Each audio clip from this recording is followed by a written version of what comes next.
사랑하는 성도 여러분, 한 주간 평안하셨습니까? 예, 오늘 교회에 나오신 성도님들 뿐만 아니라 오늘 영상으로 함께 예배드리고 계신 우리 성도님들 한 주간 평안하셨는지 참 궁금합니다. 지난 새벽 기도회와 또 여러 예배들을 통해서 저는 마치 여러분들을 보는 것처럼 설교하고 있었지만 사실 참 보고 싶습니다. 이렇게 사람이, 물론 우리가 성령 안에서 우리가 이렇게 하나 된다라는 것을 믿습니다만은, 그럼에도 불구하고 얼굴과 얼굴을 맞대고 이렇게 만날 수 있다면 참 좋겠다 싶은 그런 소원이 생기고 마음이 생깁니다. 빨리 그런 날이 오기를 우리 함께 기도합시다. 우리 모든 성도님들의 삶 가운데 하나님의 은혜와 능력이 가득하시기를 주님의 이름으로 축복합니다. 우리 이 시간 옆에 계신 우리 가족분들하고 우리 성도님들하고 같이 한번 인사합시다. 하나님과 동행합시다. 예. 자, 우리 가정에서도요, 우리 자녀들과 함께 인사하시기를 바랍니다. 우리 다시 한번 인사하겠습니다. 하나님과 동행합시다. 예. 올해 들어서 우리 사무엘상 말씀을 우리가 같이 살펴보고 있는데, 제가 지난 설교들을 좀 돌아봤습니다. 사무엘상을 몇 번이나 설교했을까? 물론 뭐 중간중간 또 절기나 여러 또 다른 시간들은 또 다른 본문들을 가지고 했지만 일관되게 사무엘상을 가지고 말씀을 나눴는데 지난주까지 10번의 설교를 했더라고요. 그리고 오늘이 이제 11번째 이제 설교가 됩니다. 우리는 사무엘상의 말씀으로 다윗의 삶과 신앙에 대해서 살펴보고 있습니다. 방금 우리가 인사했듯이 다윗의 삶은 하나님과 동행하는 삶이었습니다. 물론 그도 하나님을 잊어버릴 때가 있었습니다. 하지만 그럴 때마다 다시 회개하고 하나님을 붙들고 하나님과 동행했습니다. 다윗의 모습을 보면서 우리는 이것을 꼭 기억해야 되겠다 싶습니다. 하나님과 동행하는 삶, 하나님과 동행하는 삶이 우리에게 꼭 필요하다라는 사실을 늘 기억하시고 살아가시기를 간절히 소망합니다. 여러분, 오늘 우리가 읽은 이 본문은 이제 사무엘상의 마지막 부분입니다. 오늘 우리가 30장 앞부분만 읽었지만 이 30장과 31장에 보면 이제 이 다윗과 그리고 사울의 마지막 모습들이 나오고 있습니다. 30장은 아말렉의 공격을 받아서 아내와 그리고 자녀들을 빼앗긴 다윗과 그의 사람들이 아말렉을 추격해서 아말렉과 싸우는 이야기가 나옵니다.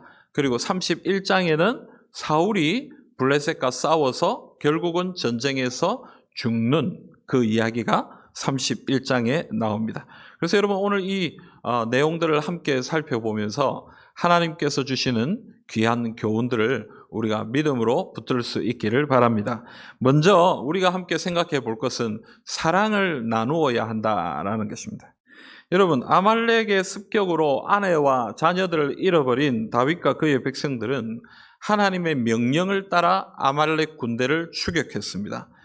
그런데 그 과정에서 많은 일들이 일어납니다. 우리가 뭐 다 읽지는 않았습니다만은 30장에 보면은 이 600명의 군사들 가운데 200명 정도의 사람이 너무 피곤해서 우리는 전쟁을 할 수 없다, 그렇게 얘기합니다. 그래서 다윗이 어떻게 합니까?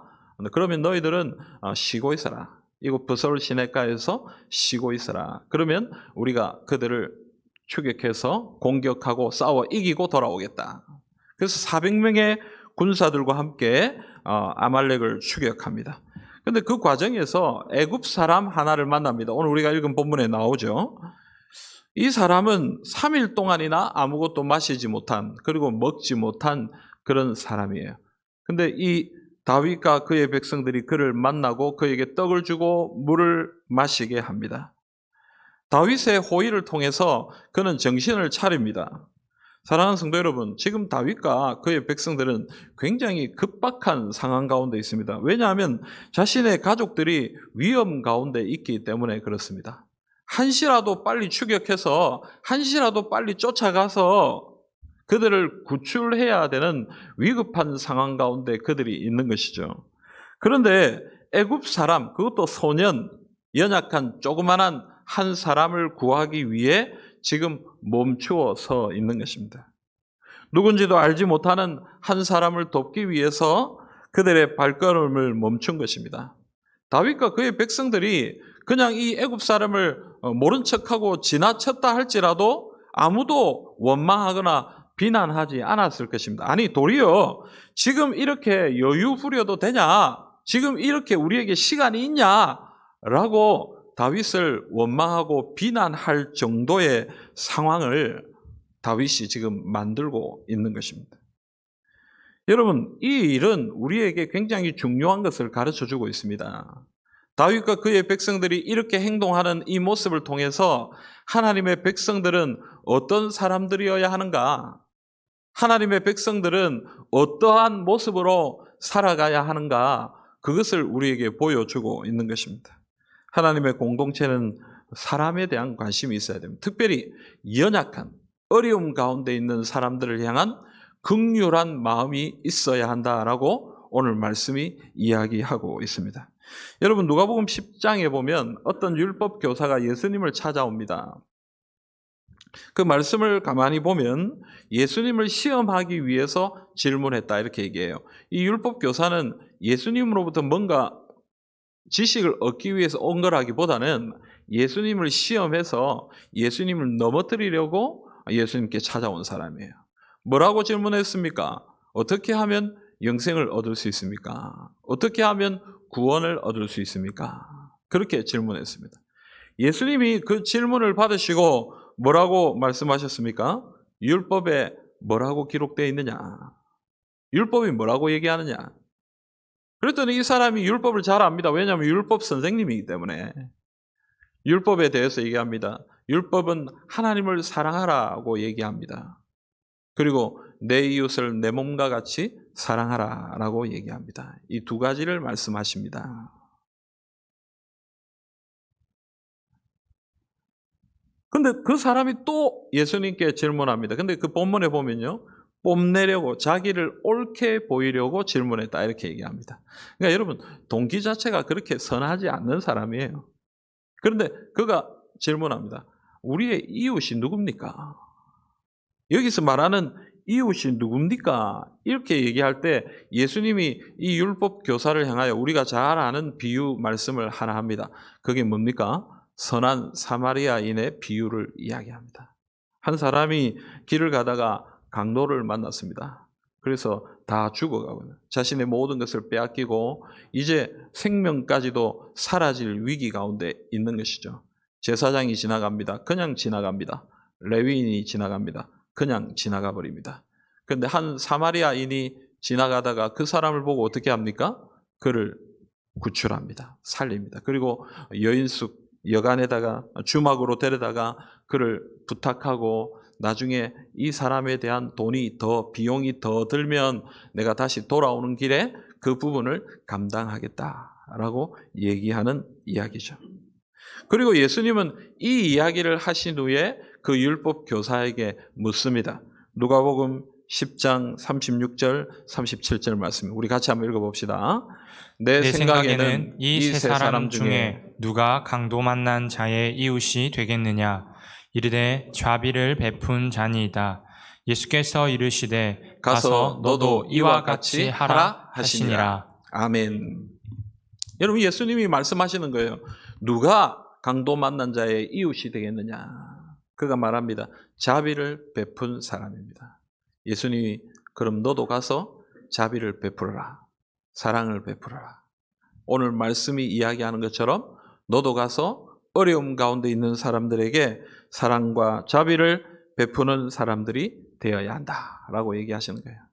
사랑하는 성도 여러분, 주님이 우리에게 이렇게 말씀하십니다. 하나님의 사람들은 하나님께서 원하시는 사랑과 자비의 마음을 가지고 섬겨야 한다라고 얘기하는 것입니다. 주위를 둘러볼 때 참 어려운 사람들이 많은 것 같아요. 지금 우리가 당한 이 상황과 형편이 너무 어렵고 힘든 상황이기 때문에 주변에 참 어려운 사람들이 많습니다. 참 많은 이야기들을 듣게 됩니다. 직장을 잃어버렸다는 사람도 있고요. 장사를 하고 있는데 전혀 장사가 되지 않는다라고 얘기하는 사람도 있습니다. 내가 이 장사와 사업을 그만둬야 되겠다라고 얘기하는 사람들도 있습니다. 여러분 벌이가 없어서 어떻게 해야 될지 모르겠다라고 얘기하는 사람들의 이야기도 듣습니다. 젊은이들의 이야기도 들어요. 취업이 이제 학교의 졸업은 다가오는데 어떻게 취직은 될런지. 부모님께는 용돈을 받으려고 하니까 너무너무 죄송한데 이젠 알바 자리도 없는 것 같아서 너무너무 낙심된다라는 이야기를 듣게 됩니다. 조그마한 교회들의 어려운 소식도 들어요. 온라인 예배를 드리면서 우리 성도님들 교회에 잘 나오지 못하게 됨을 통해서 교회의 형편이 너무 어렵다라는 얘기를 들어요. 상가에 있던 교회들이 여러 형편 가운데 그 상가에서 나와야 되는 그런 어려운 형편을 당한 교회의 이야기도 들어요. 당장 어디로 가야 될지 몰라서 헤매이는 그런 교회와 목사님들 그리고 성도들의 이야기를 듣습니다. 선교지의 이야기도 들어요. 그동안 잘 섬겨주셨던 많은 분들이 생활이 어렵고 환경이 어려워지니까 선교비가 끊어지고 있다라는 얘기를 듣습니다. 안 그래도 부족한 선교비인데 그것조차도 끊어지고 있어서 하나님의 은혜만 구하고 있다라는 이야기를 듣게 됩니다. 참 여러분, 우리가 참 어려운 상황과 형편 가운데 살고 있습니다. 오늘 이 자리에 계신 우리 성도님들도 마찬가지일 거고요. 지금 이 영상 예배를, 온라인 예배를 드리고 계신 우리 모든 성도님들의 삶의 현실도 마찬가지 아니겠나 이런 생각이 듭니다. 하지만 여러분, 참 우리도 연약하고 어려운 가운데 있습니다만은, 하지만 오늘 말씀이 우리에게 얘기하는 것은 이렇게 힘들고 어려운 사람들, 이렇게 정말 고난과 곤란함 가운데 있는 사람들을 향하여 우리는 사랑과 자비로 섬겨야 한다라고 얘기하고 있는 것입니다. 물론 우리도 힘듭니다. 우리도 연약합니다. 하지만 우리가 할 수 있는 것으로, 우리가 가진 것으로, 우리가 나눌 수 있는 것으로 그들을 섬겨야 한다라고 오늘 말씀이 얘기하는 것이죠. 지난 주간 뉴스를 보는데 참 한 교회가 참 뉴스에 나왔어요. 그 뉴스의 의도와 목적이 어떤 것인지는 잘 모르겠지만 그냥 순수하게 그냥 그들의 행위가 참 멋있게 보였어요. 한 교회가, 상가에 있는 교회가 자신의 이 보증금을 다 이 상가의 교회당을 없애버리고 보증금을 전체 성도들의 이 재난 지원금으로, 기본 지원금으로 이렇게 나누어 줬다라는 이야기가 뉴스에 나왔어요. 물론 모든 교회가 그렇게 할 수는 없을 것입니다. 그러나 참 그들의 마음과 생각이 참 귀하다 싶은 그런 생각을 가지게 됩니다. 사랑하는 성도 여러분, 오늘 우리가 이런 어려운 시간들을 보낼 때에, 이런 어려운 형편들을 보낼 때에 우리에게 주님이 말씀하시는 것이 무엇인지 우리가 좀 잘 들었으면 좋겠습니다. 하나님이 우리에게 주신 은혜들, 사랑들을 좀 나눌 수 있어야 하겠습니다. 또한 여러분, 이 나누는 것이 반드시 물질적인 것만을 의미한다라고 생각하지 마십시오. 우리가 물질이 없어서 물질을 나누지 못할 수 있습니다. 그러나 물질만 있는 것이 아닙니다. 따뜻한 위로와 격려일 수도 있고요. 사랑일 수도 있고요. 함께하는 그런 우리의 움직임, 모습일 수도 있고요. 여러분, 우리가 나눌 것은 정말 많습니다. 그저 우리가 힘들다, 어렵다라고 하면서 나 자신만 생각하고 나 자신만 바라보고 그렇게 있을 것이 아니라, 이런 어려울 때일수록 우리는 도리어 더 다른 사람을 바라보고 나보다 더 어려움 가운데 있는 사람들을 바라보면서 하나님의 사랑과 자비를 나눌 수 있어야 하겠습니다. 여러분, 우리 교회가 이런 사랑의 공동체가 될 수 있기를 간절히 소망합니다. 우리 모든 성도님들이 이런 하나님의 사랑을 나누는 주의 백성들이 되시기를 간절히 소망합니다. 두 번째로 여러분, 오늘 말씀은 악인과 의인의 결말을 보여주고 있습니다. 여러분, 애굽 사람을 도운 다윗과 그의 백성들은 귀한 정보를 얻게 됩니다. 참 이걸 세상 사람들은 우연이라고 얘기하고요, 우리는 하나님의 은혜다라고 얘기할 수 있는데, 애굽 사람을 만나고 애굽 사람을 구해줬는데 이 애굽 사람이 누구였습니까? 아말렉 사람의 종이었습니다. 그래서 다윗은 그 사람을 구해줌을 통해서 그 사람에게 먹을 것을 주고 마실 것을 주고 그를 강건하게 함을 통해서 아말렉 군대의 정보를 얻게 됩니다. 그래서 그 군대가 있는 곳에 가보니까 어떤 일이 있었어요? 아말렉 사람들은 자기들이 약탈한 것, 이긴 것, 이것으로 인해 기뻐하면서 먹고 마시고 즐거워하면서 막 그냥 잔치를 벌이고 있는 거예요. 다윗이 그들을 어떻게 합니까? 공격합니다. 오늘 말씀해 보면 새벽부터 이튿날 저녁까지 공격했다. 여러분, 아말렉 사람들이 얼마나 많았으면 오늘 말씀해 보면 편만했다, 이렇게 편만하다는 것은 땅에 이렇게 쫙 깔려 있다, 펴져 있다 이 얘기잖아요. 그러니까 여러분, 아말렉 사람들이 얼마나 많았던지 이 다윗이 공격하는데 얼마나 공격했냐면 새벽부터 이튿날 저녁까지 공격해요. 그래서 약 400명 정도의 낙타를 타고 도망한 사람들 빼고는 모조리 다 죽여버리는 그런 승리를 경험하게 됩니다. 그래서 여러분, 다윗의 군대는 자신의 아내와 자녀들을 데리고 그리고 많은 전리품들을 가지고 승전하여서 돌아오게 되는 일이 오늘 말씀에 나와 있습니다. 근데 여러분, 물론 그 이후에 좀 문제가 있죠.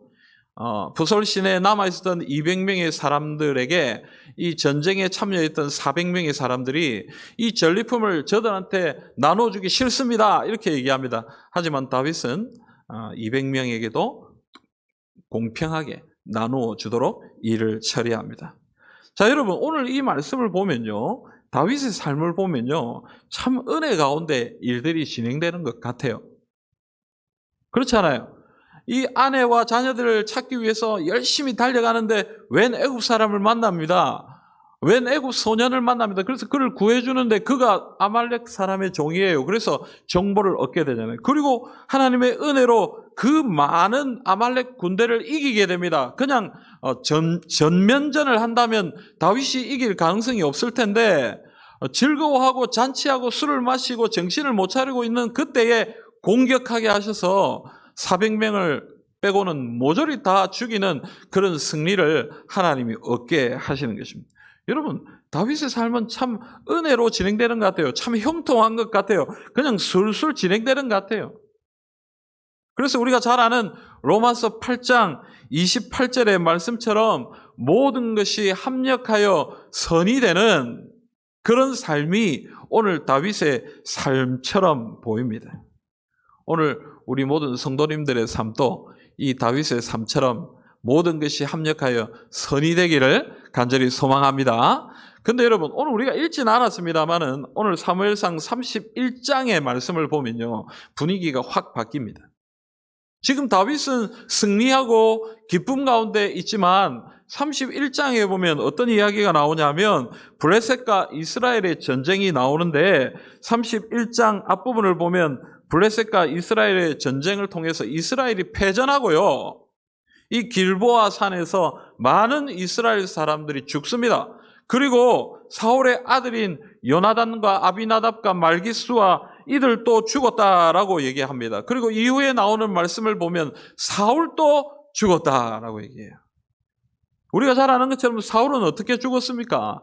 활 쏘는 사람이 사울을 향하여 활을 쏘아서 사울이 상처를 입습니다. 이 사울이 이 피를 흘리고 자기의 모습을 보니까 이대로 있었다가는 적에게 사로잡히고 정말 너무너무 흉악한 비참한 꼴을 당할 것이다 생각해서 무기 든 자에게 칼을 내라 하고 자기를 죽이라고 그럽니다. 하지만 무기 든 자는 사울을 죽이기를 두려워합니다. 그래서 사울이 어떻게 합니까? 자기의 무기 위에 자기가 엎드러져 죽습니다. 그러니까 자기가 스스로 목숨을 끊었다라고 얘기할 수 있는 것이죠. 사울과 그의 아들들 그리고 백성들이 패배하고 전사하는 그런 비참한 내용이 오늘 이 31장 말씀에 나오고 있습니다. 사무엘상 31장 6절 말씀 우리 같이 한번 읽어봅시다.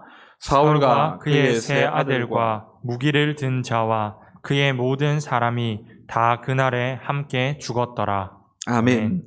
여러분, 사울과 그의 세 아들과 무기를 든 자와 그의 모든 사람이 그날에 다 죽었다.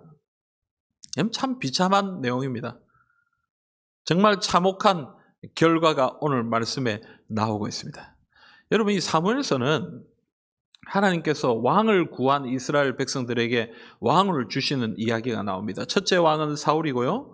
둘째 왕은 다윗입니다. 첫 번째 왕으로 뽑힌 사울이 하나님의 은혜 가운데 왕이 되어서 이스라엘을 다스리다가 하나님의 버림을 받게 되고, 하나님의 버림을 받으면서 누구를 왕으로 세웁니까? 다윗을 하나님께서 세우셔서 이제 다윗이 왕이 되도록 인도하시는 이야기가 이 사무엘상에 나옵니다. 그래서 여러분, 이 사무엘상은 의도적으로 처음부터 지속적으로 이 사울과 다윗의 삶을 비교합니다. 그래서 우리가 오늘 계속해서 이 사무엘상 말씀을 통해 살펴봤던 것처럼 골리앗 앞에서 벌벌 떨었던 사울, 그러나 다윗은 어떻습니까? 믿음으로 골리앗을 쳐서 이긴 다윗. 여러분, 악령에 사로잡혔습니다. 사울은 악령에 사로잡혔잖아요. 그러나 어떻게 됐습니까? 다윗은 하나님의 영이 충만했다, 이렇게 얘기합니다. 다윗을 죽이려고 끝까지 추격하는 사울, 그러나 실패합니다. 그러나 여러분, 잡히지 않고 도망치지만 그러나 언제나 사울을 이기는 다윗. 광야의 삶 가운데 이런 모습이 나타납니다. 그리고 오늘 말씀에 와서 어떻습니까? 블레셋과의 전쟁에서 패전하고 결국 죽음을 맞이하는 사울. 그의 모든 사람이 죽는 사울의 가문. 그러나 다윗은 어떻습니까? 아발렉을 이기고 모든 전리품들을 챙기는 그런 승리의 모습을 보여주고 있는 것입니다. 자, 여러분 어때요? 다윗은 승승장구합니다. 이깁니다. 승리합니다. 형통합니다. 그러나 사울은 어떻습니까? 형통하지 않습니다. 자꾸 일이 꼬입니다. 안 됩니다. 결국 멸망의 길을 가고 마는 것입니다. 여러분, 이와 같은 다윗과 사울의 모습을 보면서 생각나는 구절이 있습니다. 이 사무엘상을 읽으면서 자꾸 제 마음에 떠오르는 구절이 있습니다. 시편 1편입니다. 시편 1편 3절부터 6절의 말씀 좀 길지만 우리 같이 한번 읽어봅시다. 그는 시냇가에 심은 나무가 철을 따라 열매를 맺으며 그 잎사귀가 마르지 아니함 같으니 그가 하는 모든 일이 다 형통하리로다. 악인들은 그렇지 아니하며 오직 바람에 나는 겨와 같도다. 그러므로 악인들은 심판을 견디지 못하며 죄인들이 의인들의 모임에 들지 못하리로다. 무릇 의인들의 길은 여호와께서 인정하시나 악인들의 길은 망하리로다. 아멘. 여러분, 시편 1편은 복 있는 사람에 대한 이야기를 하고 있습니다. 복 있는 사람은 시냇가에 심은 나무와 같이 열매를 맺고 아름답게 자라간다, 이렇게 형통하다, 이렇게 얘기합니다. 그러나 악인은 그렇지 않다. 바람에 나는 겨와 같아. 여러분, 추수할 때 이 곡식을 이렇게 추수할 때 이렇게 들고 흔들면 어떻습니까? 여러분, 바람에 이 가벼운 이 곡식 알들은 여기에 있지만은 바람의 겨는 휙휙 날아가 버립니다. 쫙 날아가 버리잖아요. 마치 그와 같이 악인은 멸망하고 말 것이다. 악인은 심판을 받을 것이며 의인들의 길은 하나님의 인정을 받지만 악인은 결국 망하고 말 것이다. 이게 시편 1편의 말씀입니다. 오늘 다윗과 사울의 모습을 보십시오. 다윗은 하나님의 인정을 받습니다. 하나님의 사랑을 받습니다. 하나님의 은혜로 형통한 삶을 삽니다. 그러나 사울은 그렇지 않습니다. 심판을 받습니다. 멸망의 길을 가고 있는 것입니다. 사울은 악인의 길을 가고 다윗은 의인의 길을 가고 있는 것입니다. 왜 다윗은 하나님의 인정을 받고 사울은 왜 결국 멸망에 이르렀을까요? 다윗이 사울보다 인격적으로 훌륭하고 뭔가 좀 뛰어나고 뭔가 좀 하나님 앞에 더 큰 일을 했고 그래서 하나님 앞에 의인으로 인정되고 사울은 악인으로 악인에 처하게 된 것일까요? 여러분, 시편 1편은 이 복 있는 사람에 대해서 분명하게 이야기하고 있습니다. 1편 1절부터 2절 말씀 우리 한번 봅시다. 복 있는 사람은 악인들의 꾀를 따르지 아니하며 죄인들의 길에 서지 아니하며 오만한 자들의 자리에 앉지 아니하고 오직 여호와의 율법을 즐거워하여 그의 율법을 주야로 묵상하는도다. 아멘. 여러분, 복 있는 사람들은 악인들의 꾀를 따르지 않고 죄인들의 길에 서지 않고 오만한 자들의 자리에 앉지 않습니다. 그러니까 여러분, 무슨 얘기입니까? 사람들의 방법을 따라 살지 않는다라는 얘기를 하는 것입니다. 그러면 복이 있는 사람은 어떻게 사는 사람들입니까? 오직 여호와의 율법을 즐거워하여 주야로 그것을 묵상하는 사람. 하나님의 말씀대로 그것을 기뻐하고 그 말씀을 붙들고 살아가는 사람들이 복이 있는 사람이다. 내가 착한 일을 했기 때문에, 선한 일을 했기 때문에 의인이 되고 악인이 되고 그런 것이 아니고, 악인과 의인의 결정되는 그 요소는 무엇이냐면 하나님의 말씀을 따라 살았느냐, 하나님의 말씀을 따라 살지 않았느냐. 여러분, 사울은 하나님의 부름을 받아 왕이 되었습니다. 하지만 시간이 지나면서 그는 교만해졌고 사무엘 선지자를 통해 주시는 하나님의 말씀에 순종하지 않았습니다. 사울은 하나님의 말씀에 귀 기울이지 않았습니다. 그리고 그것대로 따르지 않고 자신의 생각과 판단대로 살기 시작했습니다. 그래서 하나님은 사무엘을 통해 그에게 이렇게 말씀하셨습니다. 사무엘상 15장 22절부터 23절입니다. 사무엘이 이르되 여호와께서 번제와 다른 제사를 그의 목소리를 청종하는 것을 좋아하심같이 좋아하시겠나이까.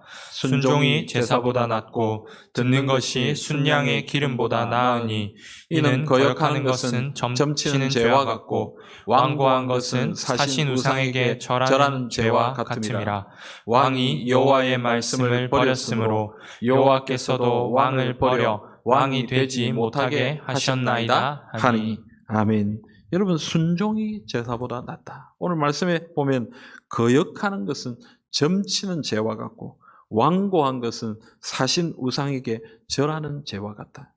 여러분, 말씀에 거역하고 말씀을 향하여 완고하게 버티고 고집부리는 이것이 마치 우상을 섬기는 것과 같은 죄와 같다라고 얘기하고 있는 것입니다. 하나님의 말씀에 순종하지 않는 것이 죄입니다. 하나님의 말씀을 따르지 않는 것이 죄입니다. 아담과 하와가 선악과를 먹지 말라고 하신 하나님의 명령에 불순종한 것이 우리의 원죄가 되었습니다. 사울도 마찬가지예요. 하나님의 말씀을 따르지 않았습니다. 사울은 하나님의 말씀을 따르지 않았어요. 하나님의 말씀에 순종하여 왕이 되었지만 하나님 앞에서 왕이 된 후에 점점 자신의 생각과 자신의 계획을 따라 그의 일들을 이루어 갔던 것입니다. 그래서 사무엘상 28장에는 누구를 찾습니까? 신접한 여인을 찾아가서 사무엘을, 귀신을 불러내는 그런 일까지 행하는 모습을 우리가 볼 수 있습니다. 여러분, 어떤 사람이 악인입니까? 어떤 사람이 의인입니까? 그저 좀 착한 일을 하고 선한 일을 하면 의인입니까? 그렇게 하지 않으면 악인입니까? 여러분, 그것도 중요한 기준이 될 수 있겠지만 진짜 중요한 기준은요, 하나님의 말씀을 따라 사느냐, 하나님이 원하시는 것을 행하고 우리가 그것을 향하여 믿음으로 나아가고 있느냐, 그것이 정말 하나님 앞에서 악인과 의인의 기준이 된다는 사실을 기억해야 합니다. 오늘날 많은 사람들이 교회를 비난합니다. 오늘날 많은 사람들이 교회를 향해 손가락질합니다. 여러분, 우리도 인생이기 때문에 연약함이 있습니다. 아무리 교회라 해도, 아무리 하나님의 자녀라 해도 인간들이 모인 공동체이기 때문에 교회도 부족함이 있습니다. 어쩔 수 없이 인정해야 되는 연약함이 우리에게 있습니다. 또한 또 억울하고 해명하고 싶은 이야기도 있습니다. 이런 시기에 우리는 어떻게 해야 할까요? 우리가 이렇게 연약한 공동체다, 우리가 이렇게 부족한 공동체다라고 생각하고 실망하고 좌절해야 하는 것일까요? 아니면 왜 사람들이 유독 교회만 이렇게 얘기하느냐라고 하면서 그들과 논쟁하고 다투고 싸워야 할까요? 저는요, 이 일들을 바라보면서 물론 우리가 해야 할 여러 가지 일들이 많이 있겠습니다만은 기본적으로 먼저 해야 할 것은 우리가 잘했다, 잘못했다 말하기 전에 이번 기회를 통해서 우리 자신을 철저하게 돌아봐야 할 것이다 라고 생각합니다. 정말 우리가 사람의 방법이 아닌 하나님의 말씀을 사랑하고 하나님의 뜻대로 지금까지 주님 앞에 나아가고 있었는가? 정말 하나님의 뜻을 이루기 위해 몸부림치고 있었는가? 우리 교회가 정말 하나님이 원하시는 그런 모습을 향해 정말 믿음으로 나아가고 있었는가? 아니, 어쩌면 우리의 생각대로, 우리의 판단대로, 이 세상의 기준대로, 세상 사람들이 말하는 어떤 그런 모습대로 그것을 바라보며 나아가고 있지는 않았는가? 여러분, 우리가 먼저 우리 자신을 좀 돌아봐야 하겠다 생각합니다. 사랑하는 성도 여러분, 악인과 의인의 기준이 되는 것은 하나님의 말씀입니다. 하나님의 뜻입니다. 우리는 하나님의 말씀과 뜻을 붙들기 위해 노력해야 합니다. 오늘 이 시대에 우리가 다시 한번 깨어야 되겠습니다. 하나님의 말씀을 붙들기 위해, 하나님의 뜻을 붙들기 위해 다시 주님 앞에 엎드려야 되겠습니다. 사랑하는 성도 여러분, 오늘 이것이 가장 중요한 것이다라는 사실을 기억하고 우리 모든 성도님들이 오늘 이 시대를 바라보면서 우리가 하나님의 말씀대로 살고 있는가? 정말 하나님이 주신 그 뜻대로, 계획대로 정말 몸부림치면서 그렇게 살아가고 있는가? 오늘 우리 자신을 한번 돌아보고 주님 앞에 엎드리는 주님의 백성들이 다 될 수 있기를 간절히 소망합니다. 사랑하는 성도 여러분, 악인과 의인의 결말이 있습니다. 악인은 멸망의 길을 가게 될 것이고요, 의인은 하나님의 인정을 받게 될 것입니다. 오늘 우리는 어떤 길로 가야 되겠습니까? 오늘 우리는 어떤 길을 향하여 가야 되겠습니까? 오직 하나님의 말씀과 뜻을 붙들고 하나님께 인정받는 그 의인의 길을 갈 수 있기를 간절히 소망합니다. 여러분, 이 소망을 가지고 주님 앞에 믿음으로 나아가시는 우리 모두가 되시기를 주님의 이름으로 기원합니다. 사랑하는 성도 여러분, 주님의 공동체는 사랑과 자비의 공동체여야 합니다. 힘들고 어려운 시기를 지나는 우리 이웃들에게 사랑을 나누어 줄 수 있기를 간절히 바랍니다. 이웃들은 가까이에 있습니다. 우리 교회에도 있고요, 우리 주변에도 있고요, 우리 모든 사람들, 우리 함께하는 모든 사람들이 우리의 이웃들입니다. 그들에게 우리의 사랑을 나누어 줘야 되겠습니다. 악인과 의인의 결말이 있다는 사실을 기억해야 되겠습니다. 하나님의 말씀과 뜻을 붙들고 살 때 우리는 의인의 삶을 살아갈 수 있습니다. 사랑하는 성도 여러분, 하나님의 말씀 붙들고 하나님의 뜻대로 살아감을 통하여 주님께 인정받고 주님이 주시는 은혜와 능력을 누리는 우리 모든 성도님들이 다 되시기를 주님의 이름으로 기원합니다. 아멘.